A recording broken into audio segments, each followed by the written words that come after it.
Hello everyone, welcome to the class. I hope कि आप सब लोग ठीक होंगे और पढ़ाई लिखाई भी कर रहे होंगे। मैट्रिसेस की आज की क्लास में हम लोग हैंड आउट डिस्कशन करने जा रहे हैं। लास्ट टू चैप्टर्स हमने ऑलरेडी कर रखे हैं। होपफुली आप सबने देखे होंगे, चीज़ें समझ में आई होंगी।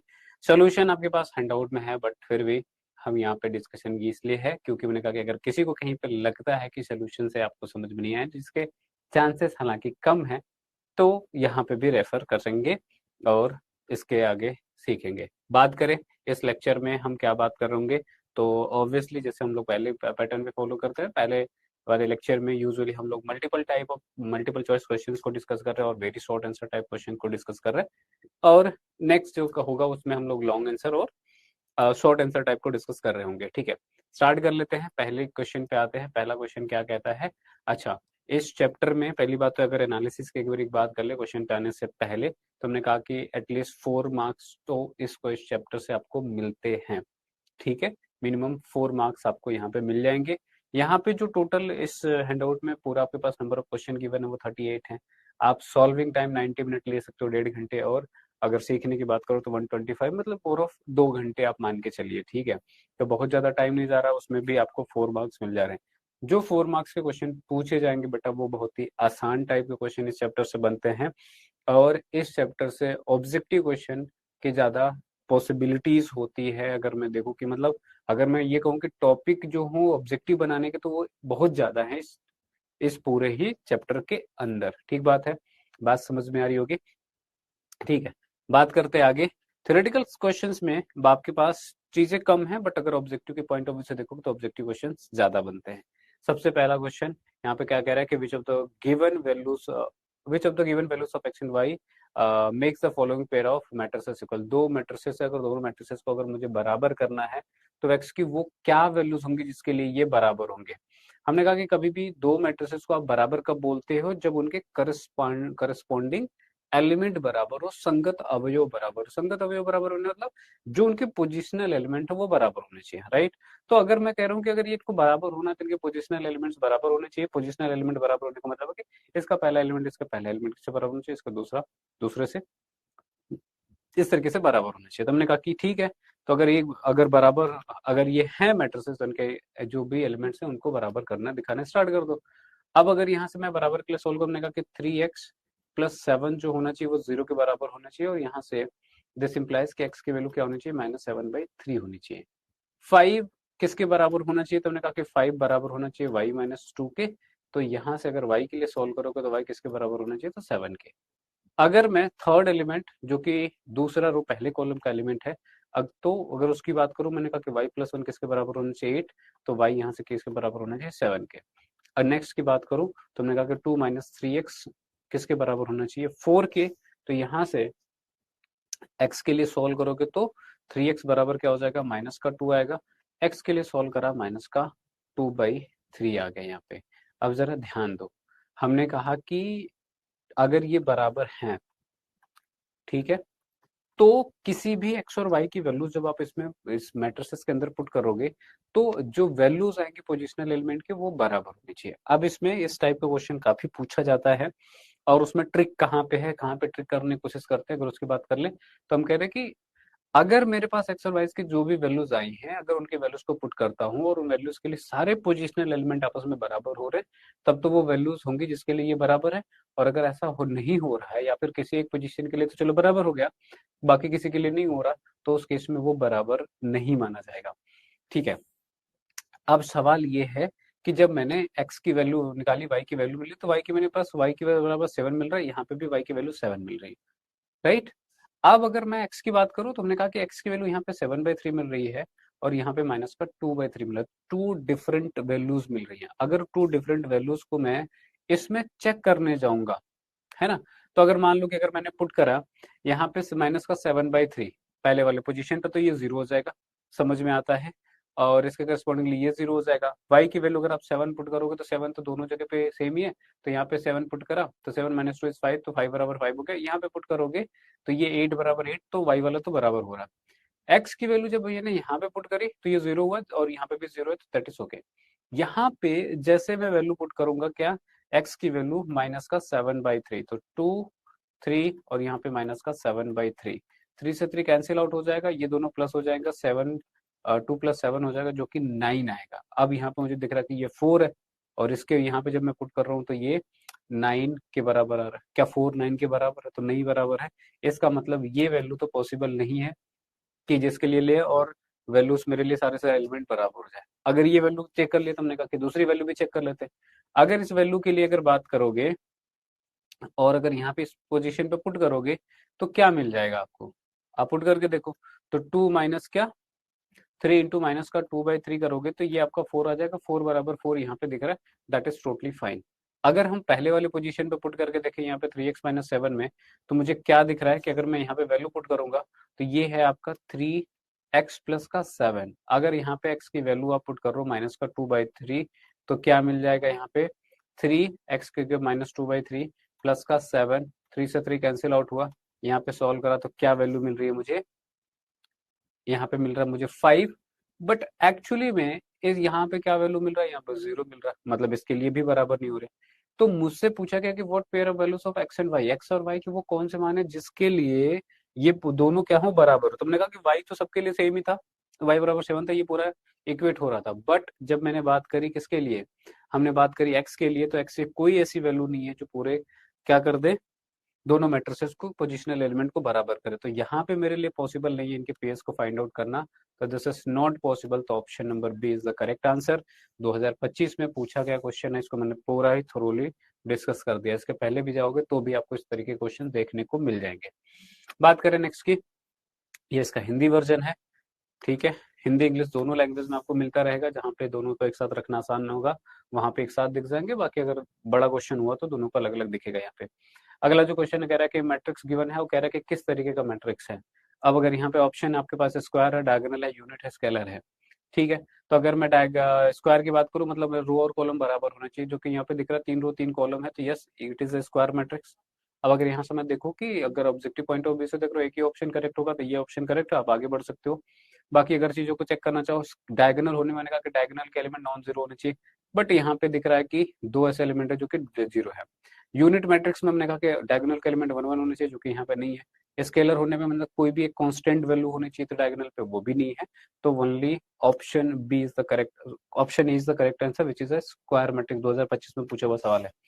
नेक्स्ट की बात करें, कह रहा है कि इफ अ मैट्रिक्स आपको गिवन है जहाँ पे ए आई जे बराबर कह रहा है कि 1 है जब आई बराबर जे नहीं है, और 0 है जब आपके पास आई बराबर जे, मतलब जहां पे रो और कॉलम बराबर हो रहा है। इसका मतलब 1 1 2 2 3 3 4 4 5 5 6 6 ये वाले एलिमेंट जो होंगे उस कंडीशन में वो 0 दे रहा है, और उसके अलावा किसी भी जगह पे ये वैल्यू 1 दे रहा है। तो हम इसको, हमको ए स्क्वायर चाहिए। तुमने कहा कि ठीक है, पहली बात तो ए को बना लो। अगर ए को फ्रेम करेंगे, और यहाँ पे 2 by 2 मैट्रिक्स की बात हो रही है, तो हमने कहा कि अगर ए को बनाओगे तो ए क्या कह रहा है बेटा, तो ए मैट्रिक्स है, कह रहा है कि जब आपके पास आई बराबर जे है, मतलब जहाँ पे रो और कॉलम बराबर है। अगर 2 by 2 की मैट्रिक्स है, तो हमने कहा कि 2 रो 2 कॉलम होंगे, ये पहला रो, ये पहला दूसरा रो होगा, और करस्पॉन्डिंग यहाँ पे पहला कॉलम, ये आपका दूसरा कॉलम होगा। यहाँ पे मैं एलिमेंट लिखूंगा तो यहाँ पे क्या लिखूंगा, ये 1 1 वाला पोजीशन है। 1 1 अगर है आई और रो आई और जे बराबर, इसका मतलब यहाँ पे क्या लेंगे 0। ये 2 2 वाला होगा तो यहाँ पे भी 0 हो जाएगा, यहाँ पे 1 हो जाएगा, यहाँ पे 1, क्योंकि ये दोनों में एक जगह पे 1 2 है, एक जगह पे 2 n है। तो ये हो गया। हमको ए स्क्वायर चाहिए। हमने कहा कि ए स्क्वायर कहने का मतलब है कि क्या ए इंटू ए। अगर ये a इंटू ए है तो हमने कहा कि मल्टीप्लाई करके देख लेते, तो 0 1 1 0 यहाँ पे हो गया, और सेम यहाँ पे 0 1 1 0 हो गया, राइट। मल्टीप्लाई करना स्टार्ट करोगे बेटा, फर्स्ट रो का फर्स्ट कॉलम से करोगे तो क्या मिल जाएगा, 0 + 0 मिलेगा, ठीक है, नहीं 0 + 1 मिलेगा, ठीक है। 0 का 0 में करोगे तो 0 आ जाएगा, 1 का 1 में करोगे तो 1 मिल जाएगा। यहाँ पे ये हो गया पहला। फर्स्ट रो सेकंड कॉलम का करोगे तो यहाँ पे क्या मिल जाएगा, ये 0 मिल जाएगा। और यहाँ पे जब सेकंड रो फर्स्ट कॉलम का करोगे तो 1 × 0 इज 0, 0 × 1 इज 0, तो 0 + 0 मिल जाएगा यहाँ पे।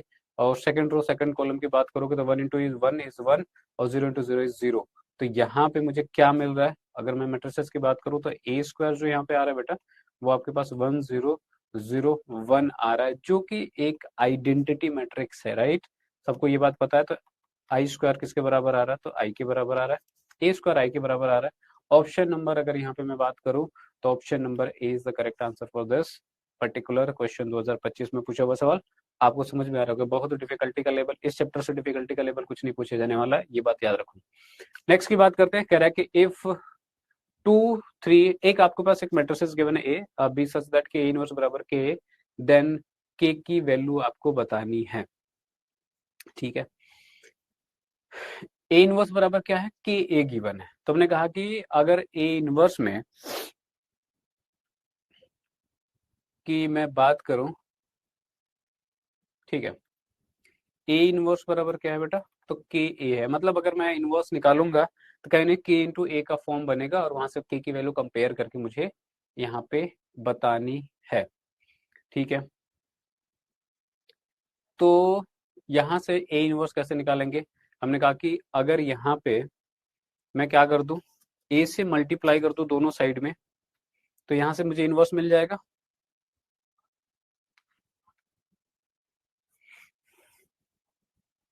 ठीक है, कैसे करें, हमने कहा कि अगर यहाँ पे मैं ए से मल्टीप्लाई कर दूं both side, A into A inverse होगा, के कांस्टेंट है, और यहाँ पे ए इंटू ए लिख सकता हूँ मैं, ये तो आइडेंटिटी के बराबर हो जाएगा, राइट। और यहाँ पे मैं बात करूंगा तो के इंटू ए स्क्वायर हो जाएगा। ठीक है, ए स्क्वायर बराबर यहाँ से क्या हो जाएगा, तो 1/k इंटू आई लिख सकते हैं। ठीक है, ए स्क्वायर बराबर क्या,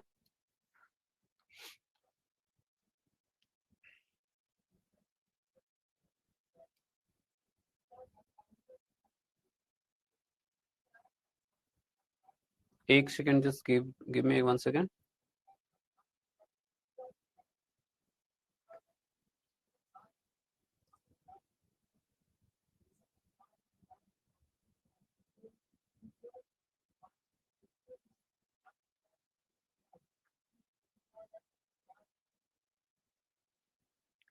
ठीक है, ए इनवर्स बराबर के है, तो के की वैल्यू बतानी, बेसिकली आप इनवर्स नहीं भी निकालोगे तब भी बात चल जाएगी। तो यहाँ से हम लोग ए कर सकते हैं, हमने कहा कि इनवर्स निकाल भी सकते हैं, बट क्योंकि अभी इनवर्स निकाला नहीं है तो इनवर्स पे बात नहीं करेंगे। ठीक है, तो ये हुआ। हमने कहा कि अगर मैं ए स्क्वायर की बात करूं तो हमने कहा कि सिर्फ मुझे कैसे भी करके के की वैल्यू निकालनी थी। ए स्क्वायर बराबर बात करूंगा तो 1/k इंटू आई लिख सकता हूं मैं यहाँ पे, राइट। अब अगर ए स्क्वायर की वैल्यू मैं निकालूं, ए स्क्वायर लिखने का मतलब है कि ई किसके बराबर होगा, ए इंटू ए के बराबर होगा। ए की वैल्यू मुझे यहाँ पे गिवन है, क्या गिवन है बेटा, 2 3 5 - 2, 2 3 5 - 2। अब अगर यहाँ पे इसकी मैं बात करूँ तो मैंने कहा कि ए स्क्वायर की वैल्यू क्या होगी, अच्छा इसका 2 बारी मल्टीप्लाई करेंगे, 2 3 5 और माइनस का 2।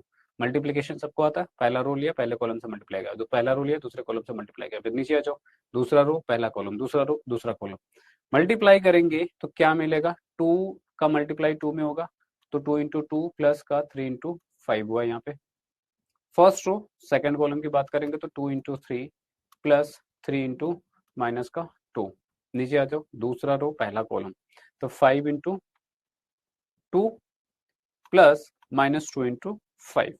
यहाँ पे बात करें तो हमने कहा कि ये किसके बराबर हो जाएगा, तो ये हो जाएगा 5 × 3 प्लस -2 × दूसरा रो दूसरा कॉलम। यहाँ से ए स्क्वायर की जो वैल्यू आई है, यहाँ से हम लोग क्या लिख सकते हैं, तो यहाँ पे मुझे दिख रहा है कि ये हो जाएगा 4 और ये हो जाएगा 15, यहाँ पे 19 हो जाएगा, ये प्लस का 6 या माइनस का 6 ये 0 हो जाएगा। 5 × 2 इज 10, ये भी 10 हो जाएगा, 10 - 10 इज 0। यहाँ पे बात करेंगे तो ये हो जाएगा आपके पास अगेन 19, राइट।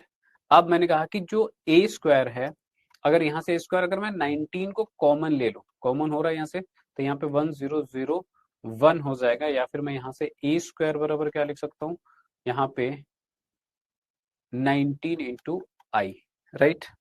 बात समझ में आ रही है। तो अगर बात समझ में आ रही तो हमने कहा कि अभी वी ऑल्सो ऊपर देखा हमने कि जो ए स्क्वायर है वो बराबर है 1/k इंटू आई के, राइट, 1/k इंटू आई के। तो अगर मैं इसमें पूरे में कंपैरिजन करूं तो मुझे एक बात समझ में आती है कि जो 1/k की वैल्यू है यहाँ पे वो 19 है, या फिर मैं ये बोल दूं कि k की वैल्यू 1/19 है, राइट। रेसिप्रोकल कर देंगे इसका तो मुझे ये वैल्यू यहाँ से मिल जाएगा, और ये वैल्यू हमें क्या करनी थी, तो यहाँ पे फाइंड आउट करनी थी। ठीक है, ये रिलेशन गिवन था। फर्स्ट अटेम्प्ट में मुझे भी लगा कि पहले इनवर्स निकालनी है, बट नॉट नेसेसरली, यहाँ पे इनवर्स निकालने की जरूरत नहीं है। आप चाहो तो निकाल भी सकते हो, फिर कंपेयर कर सकते हो, बट हमने कहा कि इस तरीके से भी इसको कर सकते थे। ठीक है, तो 2025 का पूछा हुआ क्वेश्चन ऑप्शन नंबर 20 का क्या है correct answer. Coming to the next question, दो आपके पास मैट्रिसेस गिवन है, 2024 में पूछा हुआ सवाल है। कह रहा है कि ये दोनों अगर बराबर है तो x plus y plus z की वैल्यू बताओ। हमने कहा कि अभी भी दो मैट्रिसेस अगर बराबर होंगे बेटा तो उनके करस्पॉन्डिंग एलिमेंट बराबर होने चाहिए। तो अगर मैं यहाँ से कंपेयर करूँ, 1 by 1 की मैट्रिसेस दोनों है, अगर पहले एलिमेंट का इसके पहले एलिमेंट से कंपैरिजन करूँ तो मुझे क्या दिख रहा है, मुझे दिख रहा है कि x plus y plus z बराबर क्या है 9। क्या इससे ज्यादा मुझे सॉल्व करने की जरूरत है? नहीं जरूरत है। तो ऑप्शन नंबर सी क्या हो जाएगा करेक्ट आंसर हो जाएगा। अब ऐसा भी हो सकता था कि जैसे x plus y plus z बराबर 9 लिखा हुआ है, आपके पास क्या ऑप्शन है इसमें? और तो हमने कहा कि यूजुअली क्या होता है कि x plus y plus z की वैल्यू अगर पूछ रहा है तो वो एक ही बार में कंपेयर करके नहीं मिलता है। हो सकता है इसमें इक्वेशंस बने कि आपने तीनों को कंपेयर करा हो, तीनों के हिसाब से एक्स वाई जेड की वैल्यू सोल्व करी, फिर x plus y plus z निकाला, राइट। ऐसे सिनेरियोस यूजुअली होते हैं, बट यहाँ पे बहुत ही सिंपल सा था कि एक ही बारी कंपेयर करने में ही सीधा मिलेगा तो बात अलग है। बट यूजुअली क्या होता है एक्स वाई जेड की वैल्यू हम लोग तीन इक्वेशन बना के तीनों को कंपेयर करें, या दो के इक्वेशन जैसे पहला क्वेश्चन में इक्वालिटी ऑफ मैट्रिक्स में मैंने किया, तो वैसे यूजुअली क्वेश्चन पूछता है। बट यहाँ पे आपको समझ में आ रहा है कि डायरेक्टली मिल गया है तो दैट इज ओके। 2024 में पूछा हुआ क्वेश्चन है। Coming to the next question, बेटा कह रहा है कि matrix A and B are invertible of each other if. हमने कहा कि इन्वर्टिबिलिटी में हमने कंडीशन पढ़ी कि अगर कभी भी ए बी बराबर बी ए बराबर आई के बराबर हो रहा है तो हम बोलते हैं कि ए बी का इनवर्स है, या फिर वाइस वर्सा, मतलब बी ए का इनवर्स है। फैक्ट बेस्ड क्वेश्चन है तो ऑप्शन नंबर डी आपको यहाँ पे दिख रहा होगा कि ए बी बराबर बी ए बराबर यहाँ पे आई दिख रहा है, तो D option is the correct answer for this question. It is also a question asked in 2024 JAC board. Coming to the next, next question says कि ए बराबर अगर आपको गिवन है तो 3 है। देखो एक बात याद रखो, ये चैप्टर बेहद ही आसान है, सिंपल सिंपल कैलकुलेशन करनी, कोई टिपिकल नहीं, कोई ऐसा कोई दिमाग नहीं लगा रहे कि बहुत बड़ा कुछ करना है हमें। तो बहुत ही प्यारा चैप्टर है, इजी है।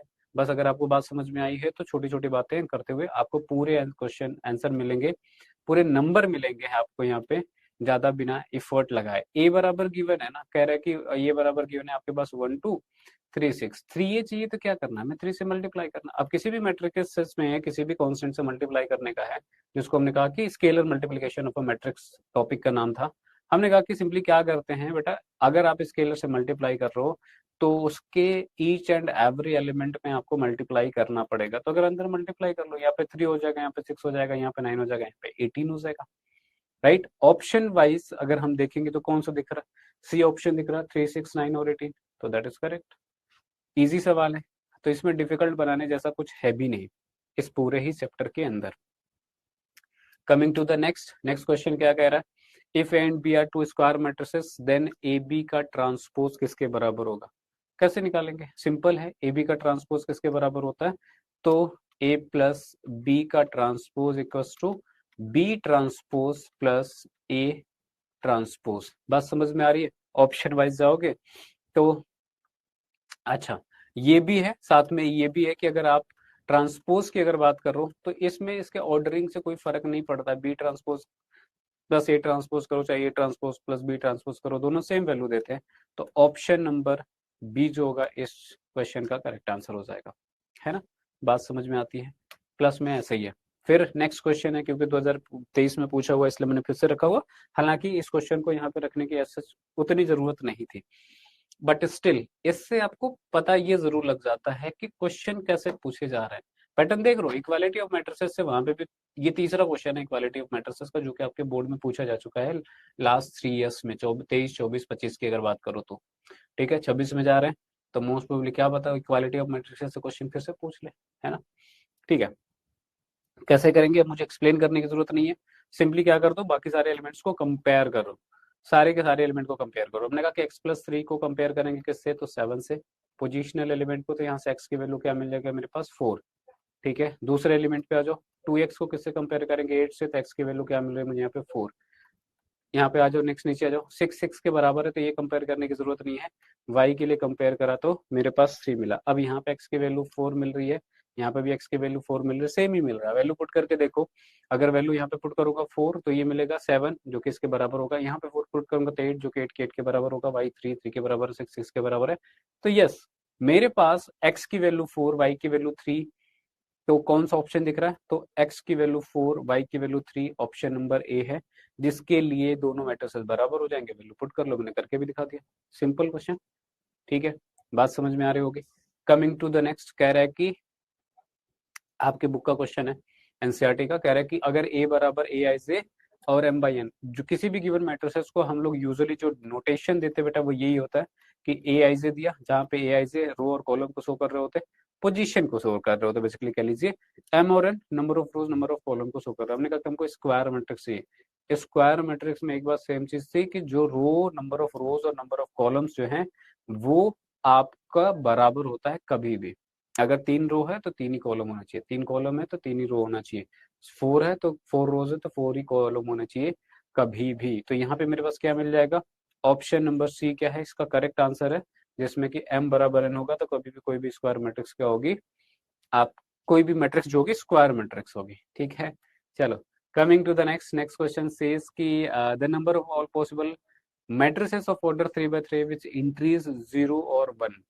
आपको बताना है कि 3 by 3 की मैट्रिसेस बनानी है जिसमें कि जो आप पोजिशनल एलिमेंट पुट कर रहे हो या तो 0 पुट करोगे या तो 1 पुट करोगे, राइट। हो सकता है कि अगर 3 by 3 में अगर मैं बात करूं तो 3 by 3 में क्या होगा बेटा, वो कुछ ऐसा होगा कि अगर यहाँ पे 3 by 3 है तो मेरे पास 9 एलिमेंट्स में यहाँ पे पुट कर सकता हूँ। अब इसमें कह रहा है कि जो भी एलिमेंट पुट करोगे या तो 0 पुट करो या तो 1 पुट करो, इससे ज्यादा कुछ नहीं पुट करो। तो अगर मान लो मैंने सारे पोजीशन पे 0 पुट कर दिया तो एक मैट्रिसेस बनेगी, अगर सारे पोजीशन पे मैंने 1 पुट कर दिया तो एक दूसरी मैट्रिसेस बनेगी, एक जगह पे 0 और एक जगह पे 1 बाकी जगह पे 0 पुट कर दिया तो ये तीसरे मैट्रिसेस। तो ऐसे कितने पॉसिबल मैट्रिसेस बन सकते हैं अगर मैं 0 1 की से एंट्री से बनाऊं, ठीक है। तो कितने होंगे? तो ये कुछ ऐसा है कि मेरे पास 3 by 3 के मैट्रिसेस में टोटल 9 पोजीशंस हैं, राइट। 1 2 3 4 5 6 7 8 9, इन 9 पोजीशन पे मुझे इनमें की एंट्री करनी है, ठीक है। अब मेरे पास अगर मैं किसी एक पर्टिकुलर पोजीशन की बात करूं तो या तो मैं इसमें 0 पुट कर सकता हूं या इसमें मैं 1 पुट कर सकता हूं। मतलब एक पोजीशन पे पुट करने के कितने ऑप्शन है मेरे पास? 2। दूसरे वाले पोजीशन पे कितने ऑप्शन है? 2। तीसरे वाले पे भी 2, और ऐसे ऐसे करते जाएंगे तो मेरे पास 2 के पावर 9 जो होंगे टोटल ऑप्शन है इसमें पुट करने का। हर बारी जैसा पुट करोगे वैसे डिफरेंट एक मैट्रिसेस बनेगी, है ना। तो टोटल कितने बनेंगे? मैंने कहा 2 के पावर 9 बनेगा, और 2 के पावर 9 कहने का मतलब 512, 512 total number of matrices possible अगर मैं सिर्फ 0 और 1 पुट करके मैट्रिसेस बना लूं, और वो भी 3 by 3 की, ठीक है। तो वैसे मैट्रिसेस में पूछा गया, बट देखा जाए तो ये परमुटेशन कॉम्बिनेशन का सवाल भी कंसीडर करा जा सकता है। वहां पे कंसीडर कर लो चाहे यहाँ पे कंसीडर कर लो, कोई एक जगह तो कंसीडर करना पड़ेगा, ठीक है। अब परमुटेशन कॉम्बिनेशन पे तो नहीं जा रहे, क्लास 12th में नहीं है, क्लास 11th में, तो जिसने भी पढ़ा है उसको ये बात समझ में आ रही होगी, है ना। चलिए coming to the next question बेटा, क्या कह रहा है? कह रहा है कि assume x y z and p are the matrices of the order 2 by n, 3 by k, 2 by p, n/3 और p/k respectively. Choose the correct answer in question number 12 and 13. The restriction on n, k and p so that the p y plus w y will be defined. अगर मेरे पास ये 5 matrices हैं, सबका मुझे order given है और हमसे कह रहा है कि पी वाई डब्ल्यू वाई को डिफाइन करने के लिए कंडीशन बताओ कि एन पी और के में क्या रिलेशन हो सकते हैं। तो अगर मैं पी डब्ल्यू, ठीक है, मुझे जो निकालना है वो अगर मैं उसको लिखूं तो कह रहा है कि पी डब्ल्यू चाहिए प्लस डब्ल्यू वाई चाहिए। तो यहाँ पे प्रोडक्ट हो रहा है दो मैट्रिसेस का, ठीक है। दो मैट्रिसेस के प्रोडक्ट कब पॉसिबल थे? तो हमने कहा कि जब पहले के नंबर ऑफ कॉलम दूसरे के नंबर ऑफ रोज के बराबर हो तो हम कहते थे कि प्रोडक्ट पॉसिबल है, अदरवाइज नहीं पॉसिबल है। अगर मैं पी के, और ऐसा करने के लिए मैंने आपको बहुत प्यार से बताया था कि अगर पी जो लिखा हो पहली बात उसका ऑर्डर लिख लो। तो अगर मैं यहाँ पे पी का ऑर्डर लिखूं तो पी बाई के लिखा हुआ है, राइट। ये क्या है? पी बाई के है। डब्लू का मैं ऑर्डर लिखूं तो डब्लू का ऑर्डर क्या है बेटा? तो ये है n/3, n/3। इसमें मैंने बोला कि अगर ये पॉसिबल होगा, अगर इनका प्रोडक्ट कब? जब ये दोनों आपस में बराबर हो। तो इसका मतलब k की वैल्यू किसके बराबर होनी चाहिए? तो k की वैल्यू n के बराबर होनी चाहिए। यहां से मुझे ये समझ में आता है, ठीक है। यही लिखा हुआ ना, कुछ गड़बड़ लिखेंगे, ओके, कुछ गड़बड़ लिख दिया हमने, यहाँ पे डब्लू नहीं है और ये हमने गलत लिख दिया। ये क्या लिखा हुआ बेटा? पी वाई है और डब्ल्यू वाई है, राइट, यस। तो अगर मैं y की बात करूं तो y 3/k का है। चलो तो इसको करेक्ट कर लेते हैं। p इज p/k और y इज 3/k। ठीक है, तो ये 3/k का है। तो मैंने कहा कि अब ये बराबर, अगर इनका प्रोडक्ट चाहिए तो ये क्या होना चाहिए, बराबर होना चाहिए। इसका मतलब यहाँ से k की वैल्यू मुझे 3 मिलनी चाहिए। ठीक बात है, पहली चीज समझ में आ गई। दूसरा WY की बात करें तो मैंने कहा कि y का तो आपको अभी भी पता है कि 3/k है। अगर मैं W की बात करूं तो W का जो ऑर्डर है वो n/3 है, n/3। तो ये कह रहे हैं कि ऑब्वियसली ये क्या होना चाहिए, आपस में बराबर हो जाए, जो कि स्टिल बराबर है, उसमें कोई मुझे दिक्कत नहीं है। तो हमको p और k की वैल्यू की कंडीशन ही तो बतानी थी, तो k की वैल्यू तो मुझे पता चल चुकी है। अच्छा, n k और p पे तीनों पे वैल्यू बतानी है। ठीक है, चलो तो ये मैंने बता दिया, k की वैल्यू 3 होनी चाहिए। अब अगर इन दोनों का सम चाहिए, राइट, तो हमने कहा कि प्रोडक्ट करने के बाद जो ऑर्डर यहाँ पे प्रोड्यूस होता है वो कैसे आता है, तो हमने कहा कि ऑर्डर आता है कि जो रिजल्टिंग मैट्रिसेस होगी वो इसके बराबर होगी। इसका मतलब p/k यहाँ से आएगा और यहाँ से n/k आएगा।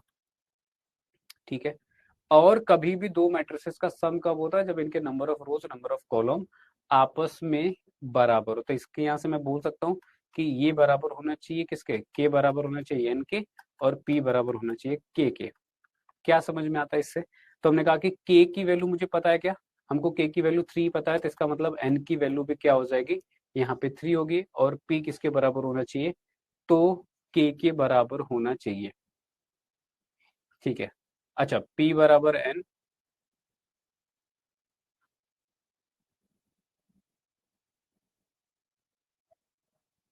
सॉरी सॉरी, ये हमने कहा कि अगर सम कर रहे हो तो इनका आपस में क्या होना चाहिए, number of rows number of column बराबर होना चाहिए। अच्छा, प्रोडक्ट अब यहाँ पर नहीं कर रहा हूँ, तुमने कहा कि ये किसके बराबर होगा, इसके, और ये इसके बराबर होगा, तो के इस बराबर के तो ऑलरेडी गिवन है, पी बराबर यहाँ से मुझे एन जरूर मिल जाएगा। तो ये मेरे पास दो कंडीशन आ गई, दोनों बात समझ में आ गया होगा। तो क्या ऑप्शन है, अगर मैं देखूं तो हमने कहा कि मुझे के की वैल्यू 3 मिली है और पी की वैल्यू यहाँ से एन मिल रही है। अगर इस चीज को पर्टिकुलरली डिफाइंड होना है तो थोड़ा सा अच्छा क्वेश्चन कह सकते हो इसको, एनसीईआरटी के आपके क्वेश्चन है। दो चीजें थी, प्रोडक्ट भी आपको इसमें दिखाना था कि प्रोडक्ट की पॉसिबिलिटी पॉसिबल होने की कंडीशन क्या होती है। दूसरा हमने बात करें कि जब सम करते हैं दो मैट्रिसेस को, तो दो मैट्रिसेस सम करने के मैंने कहा कि number of rows number of column के बराबर होना चाहिए, बट जब प्रोडक्ट की बात करो तो हमने कहा कि पहले का कॉलम नंबर ऑफ कॉलम दूसरे के नंबर ऑफ रोज के बराबर होना चाहिए। तो यहाँ से एक कंडीशन मिला, दूसरा ये कंडीशन मिला। नेक्स्ट क्वेश्चन में आ जाए तो कह रहा है कि 7x-5z की कोटि क्या होगी, मतलब ऑर्डर क्या होगा।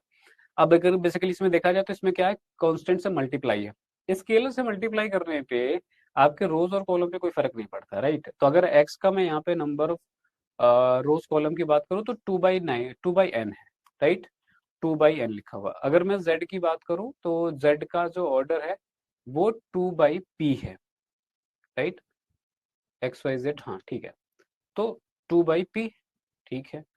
अगर यहाँ पे ये 2/p है, हमने कहा कि जब हम ये करते हैं तो यहाँ से मुझे ये समझ में आना चाहिए कि इसकी कोटि क्या होगी। मैंने कहा कि ये जो है ये आपस में क्या होना चाहिए, इनके number of rows number of column के बराबर होना चाहिए। इसका मतलब अगर ये नंबर ऑफ रोज इसका है तो ये नंबर ऑफ रोज दो दो के बराबर है, जो कि सही है, इसमें मुझे कच करने की जरूरत नहीं है। और मैंने कहा कि इसके नंबर ऑफ कॉलम के बराबर होना चाहिए, तो एन बराबर होना चाहिए किसके, पी के। ठीक है, रिजल्टिंग जो मैट्रिसेस होगी मैंने कहा कि यही होगा। तो अगर या तो कहीं पे मुझे p/2 दिख जाए या फिर 2, तो ठीक है, 2 तो पर नंबर ऑफ रोज हो जाएंगे, कॉलम की बात करोगे तो एन और पी में से कोई भी हो जाएगा। तो 2/n मुझे मैट्रिसेस यहाँ पे दिख रही है, राइट। तो यहाँ पे बी वाला ऑप्शन क्या हो जाएगा, यहाँ पे करेक्ट हो जाएगा। किसी को इस बात को समझने में दिक्कत नहीं। अब यहाँ पे 2 कांस्टेंट है, यहाँ पे रोज है, तो ये तो चेंज नहीं कर सकते, एन ही पी के बराबर होगा। तो जो रिजल्टिंग मैट्रिसेस होगी 2/n हो सकती है या फिर 2/p हो सकती है, इनमें से कोई भी ऑप्शन सही हो सकता था। अब ये ऑप्शन मुझे यहाँ पे गिवन है, तो इसलिए ये ऑप्शन मेरे पास ये करेक्ट होगा। अगर 2/p भी गिवन होता तो मैं उस पर टिक करता। आप कोई p/2 मत कर देना, क्योंकि p/2 कर दोगे तो वो आपके नंबर ऑफ रोज और कॉलम आपस में इंटरचेंज हो जाएंगे और वहां पे वो गलत हो जाएगा। बट ऑप्शन में अगर मुझे कहीं पे क्या गिवन है, टू बाई पी गिवन, तो मैं उस पर भी जाऊंगा, हालांकि सिंगल ऑप्शन करेक्ट है मल्टीपल चॉइस में, तो आपको इससे ज्यादा की जरूरत पड़ेगी नहीं। Coming to the next question क्या कह रहा है कि if and B are symmetric matrix of the same order then A B minus B A is, ठीक है। सिमेट्रिक, इसको हमने प्रूव किया था, राइट। आप लोगों को अगर याद हो तो इस चीज को हमने प्रूव करा है, और उसमें क्या प्रूव करा था, तो हमने कहा कि ए बी माइनस बी ए का करते कैसे थे, तो ए बी माइनस बी ए का ट्रांसपोज निकालते थे, है ना, वो माइनस टाइम्स करके आएगा, और इसको प्रूव करके तो ये आपके पास स्क्यू सिमेट्रिक होता है। प्लस का करते थे तो वहां पे सिमेट्रिक आता था, तो एग्जैक्टली क्लास में भी मैंने करवा रखा है प्रूव इसका, और सीधा फैक्ट है, तो आप इसको ऑप्शन नंबर ए करके चलोगे।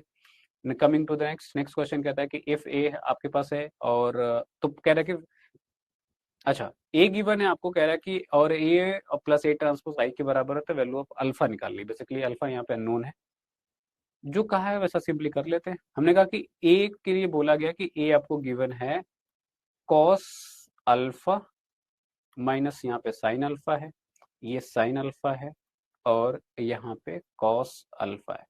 ट्रांसपोज की बात करेंगे तो ट्रांसपोज में क्या करते थे, नंबर रोज को कॉलम में या फिर कॉलम को रोज में बदल देते थे।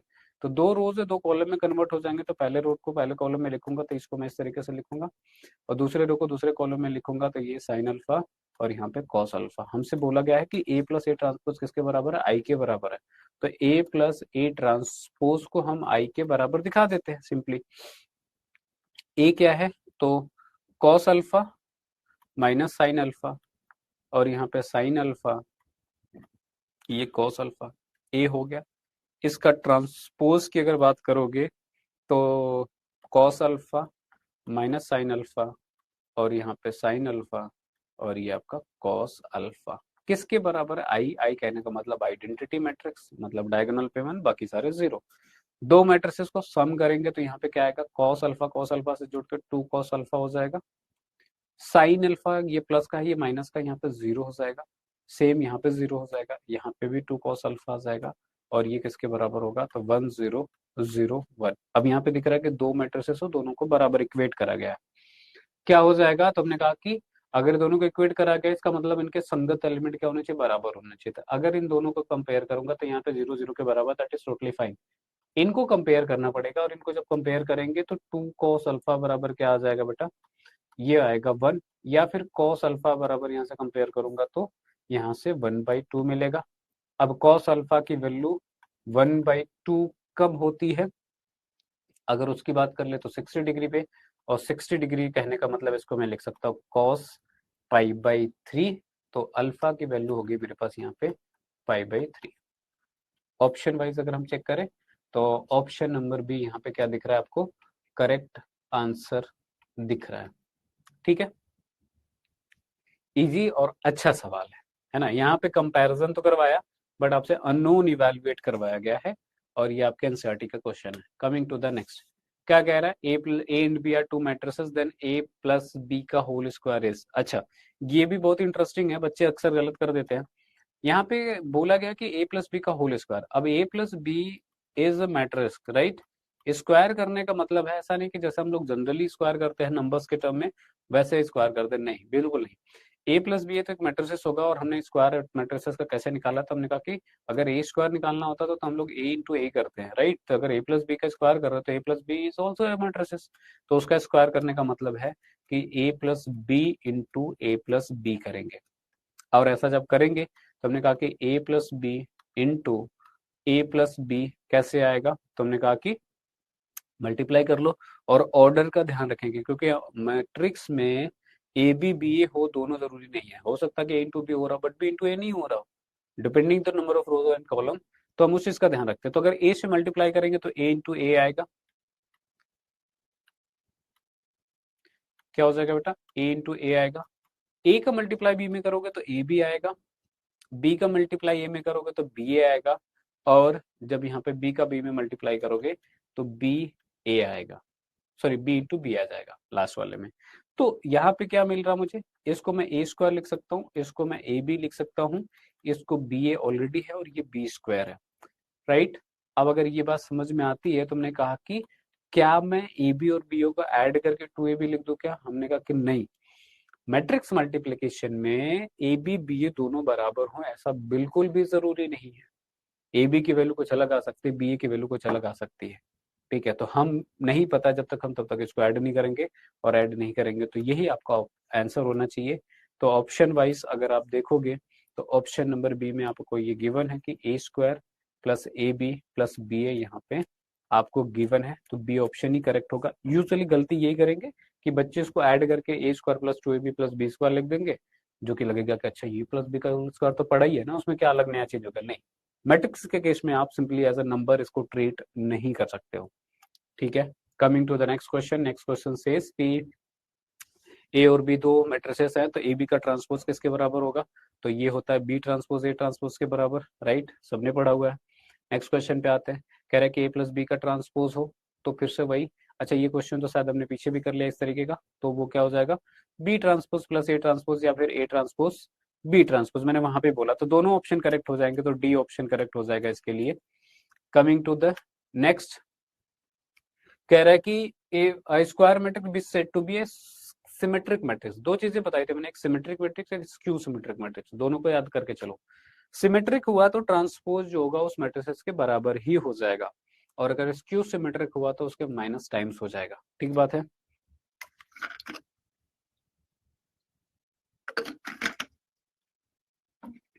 ना? तो अगर हमसे बोला जा रहा है कि सेट टू बी सिमेट्रिक, इसका मतलब उसका ट्रांसपोज उसके बराबर ही होना चाहिए, तो बी ट्रांसपोज बी के बराबर ही होना चाहिए, तो ये हो जाएगा ऑप्शन नंबर ए करेक्ट।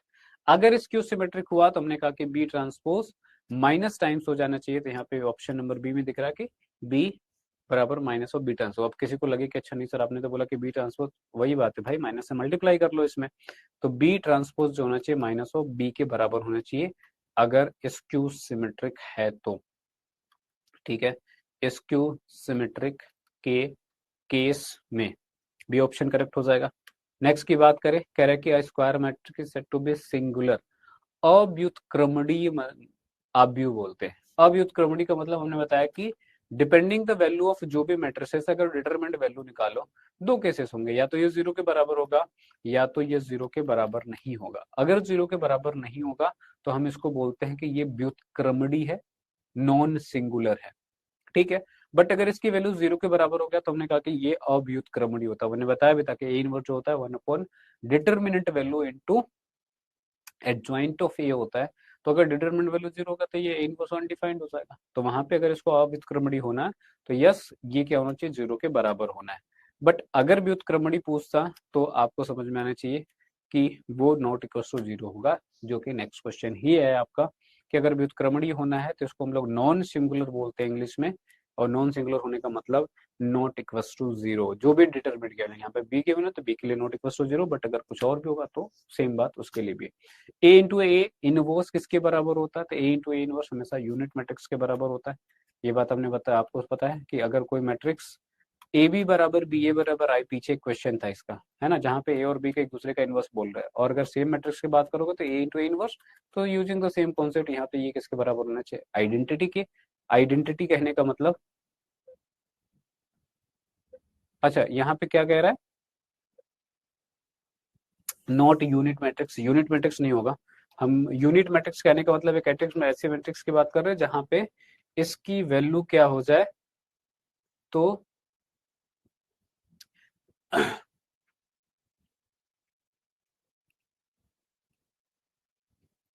ठीक है, ये यहाँ पे क्या होना चाहिए, ये आइडेंटिटी मैट्रिक्स होना चाहिए यूनिट के जगह पे। ठीक है, तो ये क्या लिखेंगे बेटा, आइडेंटिटी मैट्रिक्स, न कि यूनिट मैट्रिक्स, तो ध्यान रखेंगे इस बात का। आई लिख सकते हैं सीधा, और आई लिखेंगे तो ऑप्शन नंबर ए करेक्ट हो जाएगा यहाँ पे। ठीक है, बात करें नेक्स्ट की, coming to the next. Next question क्या है, कह रहा है कि if and B are two matrices then A B inverse is, A B inverse किसके बराबर होता है, तो बी इनवर्स ए इनवर्स के बराबर होता है। ठीक है, इसमें दिमाग लगाना नहीं है।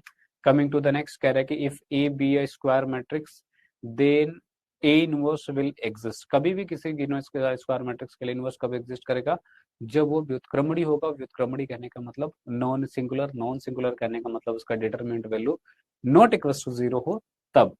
तो ऑप्शन नंबर बी, नॉन, अच्छा हिंदी में देखेंगे तो हिंदी में लिखा ही है व्युत्क्रमणीय, कब होगा, ठीक है। व्युत्क्रम कब निकल पाएगा, जब उसका ए इनवर्स कब निकल पाएगा, जब वो व्युत्क्रमणीय होगा, इसका मतलब कहने का नॉन सिंगुलर। तो ये है मेरे पास ऑब्जेक्टिव क्वेश्चन। होपफुली आप लोगों को सारे समझ में आ गए होंगे। अब बात आती है शॉर्ट आंसर टाइप क्वेश्चंस की। वेरी शॉर्ट आंसर टाइप के भी शॉर्ट पे आएंगे, अभी बात कर लेते पहले very short answer type questions की, ठीक है। पहले क्वेश्चन पे आते हैं। पहला क्वेश्चन क्या कह रहा है, कह रहा है कि आपके मॉडल पेपर का क्वेश्चन कह रहा है कि construct a 2x2 matrix whose elements are given by aij बराबर 2a माइनस j। ठीक है, अगर आप किसी भी गिवन मैट्रिसेस की बात करो, एक मैट्रिसेस बात करो जिसमें कह रहे हो कि आपको 2x2 बनानी है। 2x2 को अगर मैं डिनोट करूँ तो इसको a11 बोलता हूँ, इसको a12 बोलूंगा, इसको a21 बोलेंगे और ये आपका a22 होगा, राइट। ये मेरे पास होगा। तो कहीं ना कहीं इसमें मुझे जो चाहिए उसका पोजिशनल एलिमेंट चाहिए। इन जनरल जो मैट्रिक्स को हम लोग डिनोट करते हैं वो डिनोट करते हैं ए आई जे से, राइट। ठीक है, अब यहाँ पे ए आई जे मुझे गिवन है, तो मैं इस ए आई जे की हेल्प से क्या कर सकता हूँ, a11 a12 a13 a21 a22 सब निकाल सकता हूँ। 3x3 का भी होगा तो उसके करस्पॉन्डिंग में जो भी एलिमेंट रिक्वायर्ड होंगे वो सारे हम इवेलुएट कर सकते हैं। तो यहाँ से अगर मैं बात करूँ a11, अभी क्योंकि लिखा हुआ है 2i माइनस जे लिखा हुआ है, अगर a11 चाहिए इसका मतलब ये है कि आपको यहाँ पे i और j की वैल्यू क्या करना पड़ेगा, 1 पुट करना पड़ेगा, तो ये हो जाएगा इस तरीके से। तो 2 इंटू 1 इज 2 माइनस 1 इज करेंगे तो वहां पे 1 हो जाएगा। a12 की बात कर ले, मतलब आपको ये चाहिए ना, तो हमने कहा कि i की वैल्यू 1 और j की वैल्यू 2, तो 2 इंटू 1 माइनस 2 करोगे तो ये 0 हो जाएगा। a21 की बात करोगे तो 2 इंटू 2 माइनस का 1 करोगे तो 4 माइनस 1 3 हो जाएगा। और अगर a22 की बात करोगे तो ये 2 इंटू 2 माइनस 2, तो अगेन मेरे पास 2 आ जाएगा। सारे मेरे पास एलिमेंट मिल गए, अब उनको करस्पॉन्डिंग लिस्ट में सजा दो। तो सिंपली सजा दो मतलब यहाँ पे प्लेस कर दो। तो a की वैल्यू क्या हो गया, तो यहाँ पे मैंने कहा कि a11 a12 a21 a22 ये पुट कर दिया बेटा। और अगर ये पुट कर दिया तो हमने कहा कि क्या वैल्यूज आई थी पहले, तो 1 आया है, 0 आया है, 3 आया है और यहाँ पे 2 आया। तो इस पर्टिकुलर मैट्रिक्स के आपके बारे में आपसे पूछा जा रहा है, तो ये आपके पास रिक्वायर्ड मैट्रिक्स है। ऐसे सवाल पूछे गए हैं और पूछे जाने की पॉसिबिलिटीज भी थोड़ी ज्यादा ही है, तो ध्यान देंगे।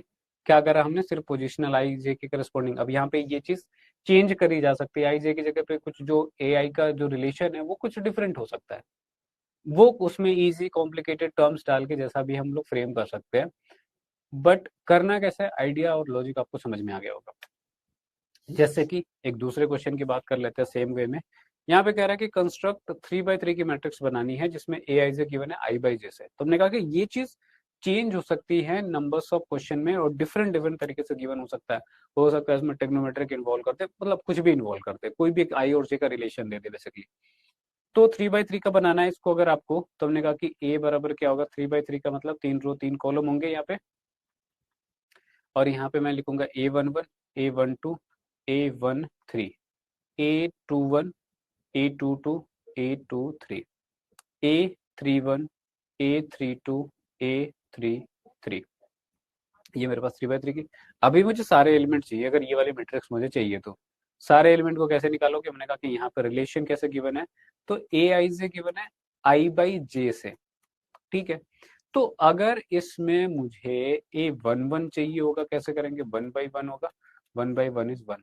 अगर a12 की बात करोगे तो i की वैल्यू 1, j की वैल्यू 2 विच इज 1/2। अगर a13 की बात करूंगा तो ये क्या आ जाएगा, 1/3 हो जाएगा।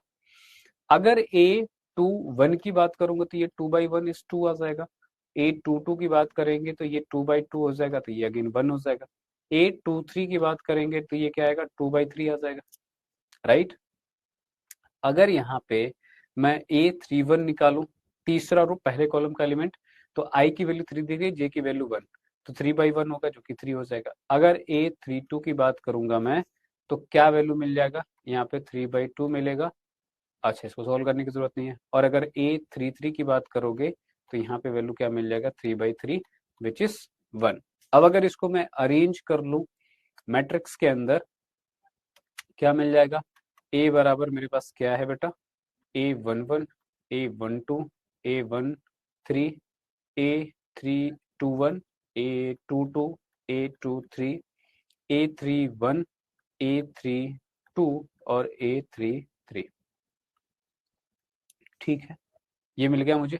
अब इसको अगर आप अरेंज करते हो तो क्या मिल जाएगा? A11 क्या आता? 1 आता। A12 क्या आता? 1/2 आता। A13 क्या आता? 1/3। अच्छा, ये चीज को मैं डायरेक्टली लिख रहा हूँ, देख नहीं रहा हूँ, क्योंकि मुझे पता कि I/J से था ना, तो इसका रेशियो ही तो था। A21 की करोगे तो 2/1 करोगे तो यहाँ पे 2 आ जाएगा, 2/2 करोगे तो 1 आ जाएगा, 2/3। यहाँ पे 3/1 करोगे तो 3 आएगा, 3/2 करोगे तो 3/2 आएगा, और यहाँ पे 3/3 करोगे तो अगेन 1 आ जाएगा। तो ये मेरे पास रिक्वायर्ड 3/3 की मैट्रिसेस है, जिसके बारे में आपसे बोला गया है, या फिर कहा गया है कि इसका जिसका positional element is given by I/J। निकाल सकते हैं, आसान है, और क्वेश्चन इस तरीके से पूछे जाएंगे। और कमिंग टू द नेक्स्ट, एक छोटा सा प्यारा सा क्वेश्चन और कह रहा है कि give an example of 3/3 matrix which is a zero matrix. Zero matrix क्या होता है? ऑर्डर कुछ भी हो किसी भी गिवन मैट्रिक्स के लिए, अगर उसके सारे एलिमेंट जीरो हैं तो हम उसको बोलते हैं जीरो मैट्रिक्स, अदरवाइज नहीं बोलेंगे।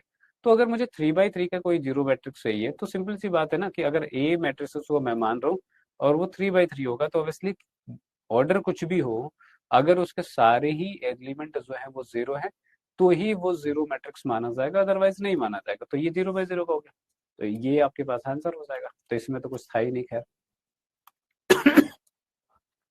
सॉरी। ठीक है, तो this was all about MCQs and very short answer type question.